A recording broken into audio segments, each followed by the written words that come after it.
3월 18일 수요일 새벽 기도회를 시작하겠습니다. 찬송가 313장 찬양하시겠습니다.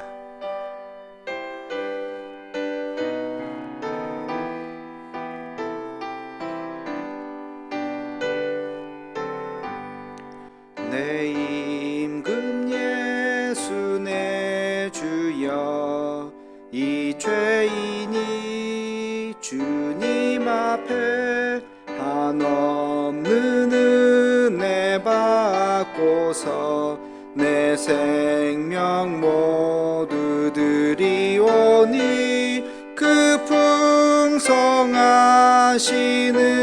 종을 주 내게 내려주소서.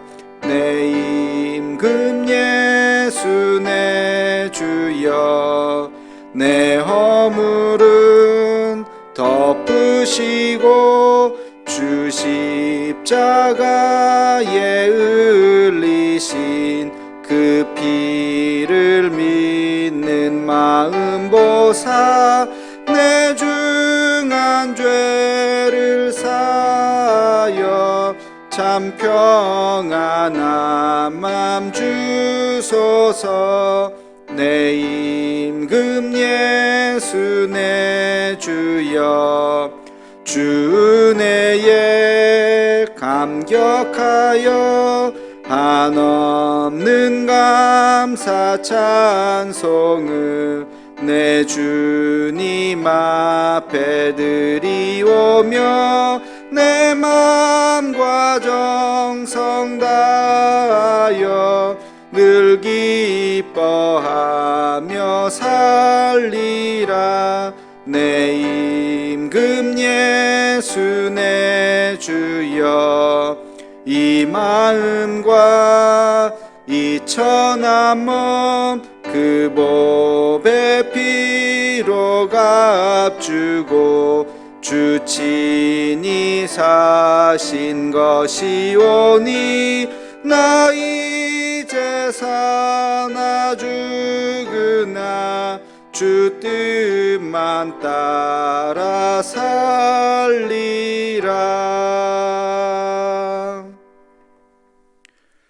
공동 기도문을 함께 낭독하겠습니다. 여호와 라파 치료의 하나님, 이 시간 전 세계로 퍼진 코로나 바이러스를 잠재워 주옵시고, 어려움을 당한 환자들과 그들을 치료하는 의료진들에게 은혜를 더하여 주옵소서.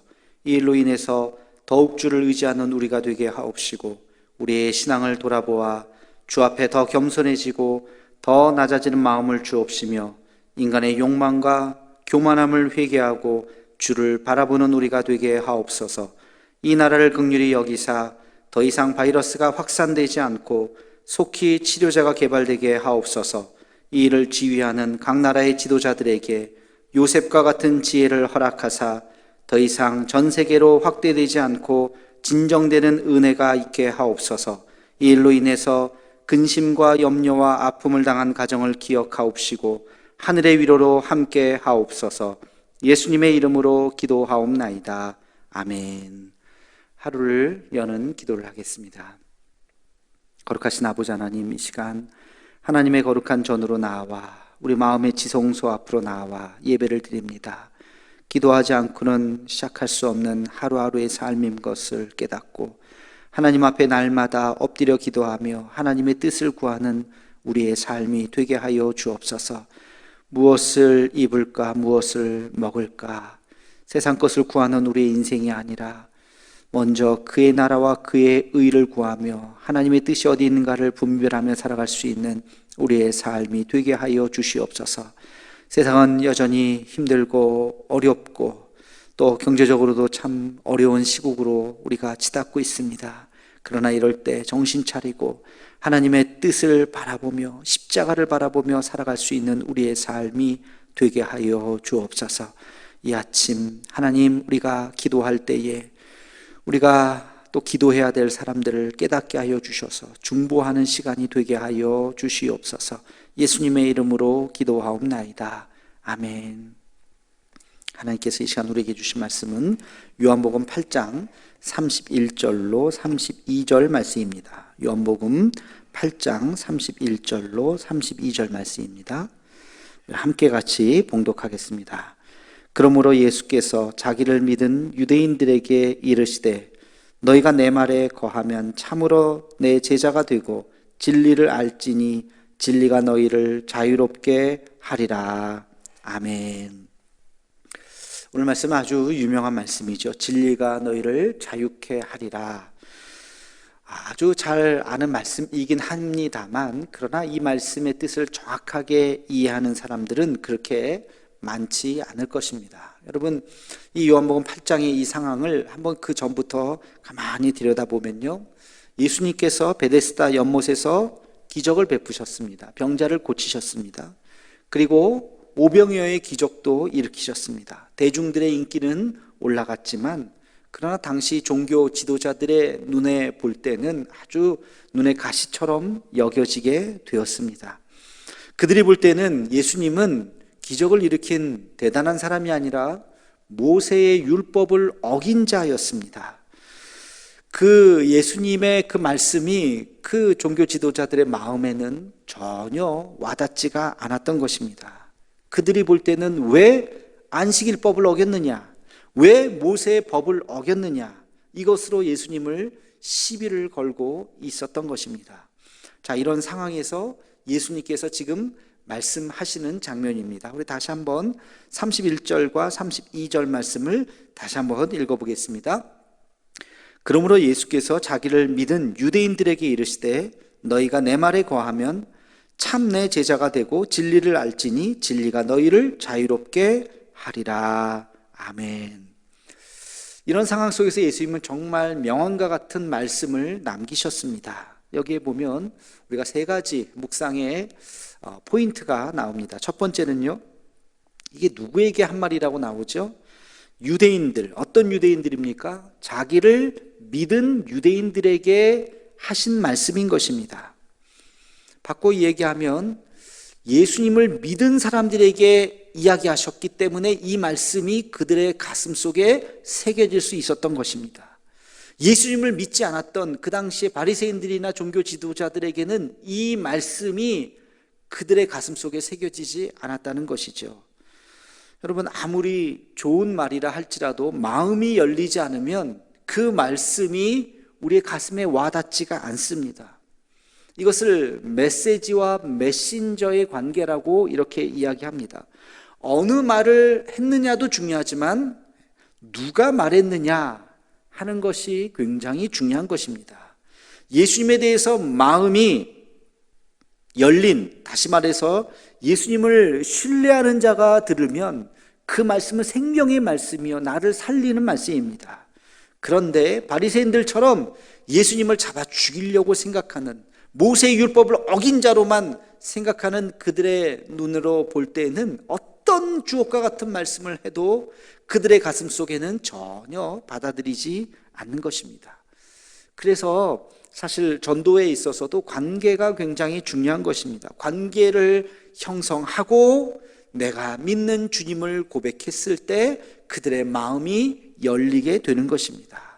여러분, 이 메시지도 중요하지만 그러나 메신저, 내가 어떤 마음으로 전하느냐, 내 인격과 나의 삶의 됨됨이를 통해서 예수 그리스도의 그 은혜가 흘러간다고 하는 것을 잊어서는 안 될 것입니다. 두 번째는 진리를 알지니 라고 말합니다. 여러분, 진리를 안다라고 하는 것이 뭘까? 이것은 지식적으로 아는 것이 아닙니다. 이 안다라고 하는 말은 지식적으로 무엇인가를 책을 읽고 아는 것이 아니라 깨닫는 은혜예요. 책을 아무리 10권, 100권, 1000권을 읽어도 깨닫지 못할 수가 있고요, 책을 한 권도 읽지 않는다 그래도 어느 순간 터득이 되는 깨닫는 은혜가 있을 수가 있는 것입니다. 이 진리는 그런 것입니다. 진리는 특별하게 어느 순간 깨달아지는 것입니다. 여러분, 이 진리라고 하는 것은 어떤 특별한 이론이나 지식 체계가 아니에요. 진리가 뭡니까? 진리는 예수 그리스도입니다. 인격이 되신 예수 그리스도, 그분을 받아들이는 것, 이게 너희가 진리를 알지니 라고 하는 말 속에 들어있는 것입니다. 그분의 말씀뿐만이 아니라 그분의 삶 자체, 그분의 모든 하신 삶과 말씀과 생활 모든 것이 진리인 것입니다. 하나님의 아들, 아니 하나님 자신이 바로 예수 그리스도인 것이죠. 그러니까 이 진리를 알지니 라고 하는 말은 예수님을 믿을 때, 그 예수님 안에 거할 때에 우리는 우리의 세상을 바라보는 우리 눈이 달라진다는 것입니다. 진리이신 예수님 안에 있으면 세상을 보는 눈이 완전히 달라지는 것입니다. 기준이 달라지죠. 행복의 기준이 달라질 것입니다. 우리의 삶의 가치가 달라질 것입니다. 삶의 목표가 달라질 것입니다. 내가 무엇을 위해서 시간과 물질과 내 에너지를 써야 되는지 그 기준이 완전히 달라지는 것입니다. 이게 예수님을 아는 자, 다시 말해서 진리를 깨닫는 자가 보는 눈인 것입니다. 자, 마지막 세 번째는 무엇입니까? 너희가 그 진리를 알게 되면 어떻게 된다고요? 자유케 되리라. 진정으로 자유하게 되리라. 여러분, 자유하지 못하면 어떻게 됩니까? 자유하지 못하면 얽매이게 되는 것입니다. 노예가 되는 것이에요. 그러나 거기에서 풀려나는 것이 바로 자유인 것입니다. 가만히 생각해 보십시오. 우리를 얽매이는 것이 있을까요? 없을까요? 있습니다. 우리 현대인들 뭐에 얽매여 있습니까? 돈에 얽매여 있죠. 돈에 얽매여 있습니다. 또 열등감에 얽매여 있습니다. 학벌이라든지 외모라든지 배경이라든지 가문이라든지 또 지역이라든지 우리가 살면서 수많은 것들에 얽매여져 있습니다. 열등감에 사로잡혀 있는 거예요. 어떤 사람들은 그런 어떤 샤머니즘에 붙잡혀져 있는 사람도 있을 것입니다. 무엇인가 모르는 불안함, 두려움, 그래서 내 마음속에 우울한 마음이 있는 사람도 있을 것입니다. 또 어떤 사람은요, 죄책감에 시달리게 되기도 합니다. 이런 모든 것들이 우리를 얽매이고 있는 거예요. 눈에 보이지 않지만 우리를 쇠사슬처럼 꽁꽁 얽매이고 있는 것입니다. 그러나 진리를 알게 되면, 진리를 깨닫게 되면 거기에서부터 자유케 되는 것입니다. 예수 안에 있으면 여러분 물질에서부터 자유롭습니다. 가난하지만 가난하지 않습니다. 주눅들지 않습니다. 그 어떤 열등감에서부터도 우리는 벗어날 수가 있습니다. 그리고 이 모습 이대로, 있는 모습 그대로를 감사할 수가 있습니다. 그 어떤 샤머니즘, 거기에서 우리는 벗어날 수가 있는 것입니다. 여러분, 이것이 진리 안에서의 참 자유인 것입니다. 그리고 죄로부터 자유합니다. 죄를 지었지만 하나님 앞에 회개하고 용서를 구하고 참회를 하면 하나님께서 그 모든 죄를 기억지 아니하시고 하나님께서 우리에게 더 큰 은혜를 주실 줄로 믿습니다. 그리고 마지막으로 죽음으로부터 우리는 자유하게 됩니다. 우리가 죽지만 죽음을 두려워하지 않고 죽음 너머에 있는 영원한 생명에 대한 그 소망으로 우리는 오히려 죽음을 사모할지도 모릅니다. 어서 죽는 게 두렵지 않다. 죽음 넘어 나를 영접하실 그 주님 앞에 나아가는 그날을 우리는 고대하고 있을 것입니다. 이것이 예수 안에서의 참 자유인 것입니다. 이런 자유를 누리며 살아가는 저와 여러분의 삶이 되기를 주의 이름으로 축원합니다. 기도하겠습니다. 거룩하신 아버지 하나님, 너희가 진리를 알지니 진리가 너희를 자유케 하리라고 하는 이 주옥과 같은 말씀을 다시 한번 깨닫습니다. 진리이신 예수 그리스도의 그분의 삶을 온전히 깨닫는 은혜가 있게 도와주시고 그 진리 안에서 그 어떤 것에도 얽매이지 않는 참된 자유를 누리며 살아가는 우리의 모습이 되게 하여 주옵소서. 하나님, 우리는 자유합니다. 그 어떤 것도 우리를 올가매지 않습니다. 하나님, 주 안에서 참 자유를 누리며 오늘 하루도 기쁨과 감사로 살아가는 우리의 삶이 되게 하여 주옵소서. 예수님의 이름으로 기도하옵나이다. 아멘. 한 목소리로 나라 민족을 위해서, 북한과 통일을 위해서, 세계에 흩어진 선교사님과 태국의 이구찬 선교사님을 위해서, 그 사역을 위해서 코로나19가 어서 잠재워지고 치료제가 개발될 수 있게 해달라고, 또 우리 대도의 가족들 오늘 하루도 주님께서 지켜달라고, 또 이 방송을 보는 우리 많은 우리 또 성도들을 하나님께서 눈동자 같이 지켜달라고 기도해 주시고, 우리 1339 기도 코로나 바이러스를 잠재우기 위한 우리 기도가 우리 음악이 끝날 때까지 우리 함께 같이 기도하도록 하겠습니다.